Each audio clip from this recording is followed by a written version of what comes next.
A new FBI study indicates that marijuana arrests are still near a record high, even though there is more public support toward decriminalization or legalization. It doesn't matter. It turns out that federal authorities and, state authorities are still arresting at alarming rates. So just to give you guys some specific numbers, marijuana statistics up to 2011, there were about 749,824 arrests, and 87% for no more than simple possession. So we're not talking about drug dealers or kingpins or anything like that. We're talking about people who just got caught with simple marijuana possession.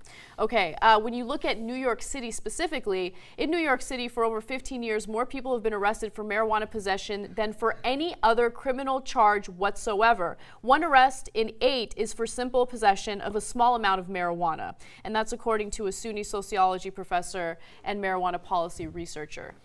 Okay, so I want to be clear about something.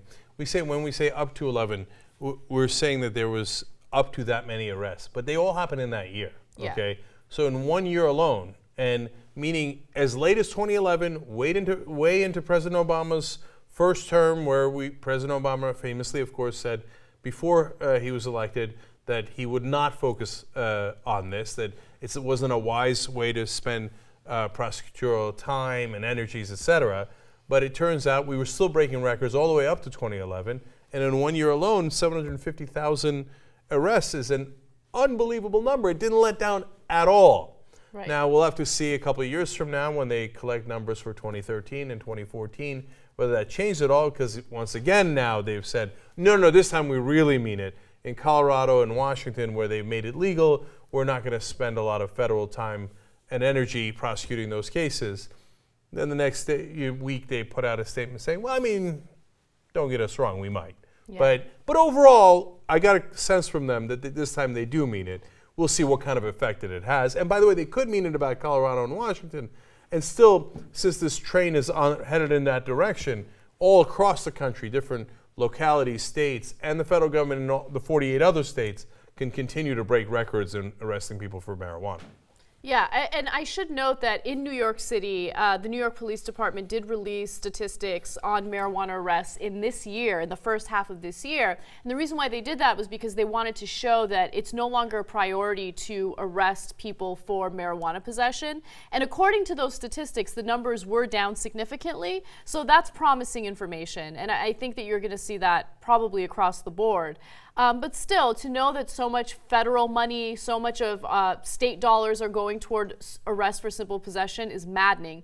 I should also recommend that you guys see The House I Live In. It's on Netflix now. I watched it over the weekend. One of the best documentaries I've ever seen. It really, really lays out how this drug war is, first of all, racist, okay? How it disproportionately impacts blacks and Latinos, and just how much of our resources go toward the war on drugs. And the differences between crack cocaine and cocaine, it's just the way that they make it. It's not like a harder drug or anything like that. It's amazing. Anyway. So according to the statistics, right now, young whites use marijuana at a slightly higher rate than young blacks and Latinos. Mm-hmm. But blacks and Latinos, of course, get arrested at far, far greater rates. A recent study had it at 4-to-1 ratio. And that's partly because in places like New York, they get stopped and frisked. Where white people don't get stopped and frisked, so you don't catch the drugs on them. Black and Latinos get stopped and frisked, and they're like, aha, you see that? You had drugs on you. I know, but the white guys, in this case, because of the numbers, the young white guys, have more drugs on them than us. A little bit more, right? But you never stop and frisk them. That's partly what explains the 4-to-1 ratio. In some places, some states, some cities, it's an 8-to-1 ratio. So, yes, there's the issue of, first of all, a majority of the country thinks that pot should be legal in the first place, right? And we're arresting 750,000 people a year based on this madness anyway. And then there's the second issue that Anna brings up, which is clearly backed up by the numbers, that it has a terribly racial component, which it kind of allows us to do, as some have argued, Jim Crow all over again. Oh, blacks and Latinos, we can't legally discriminate against them?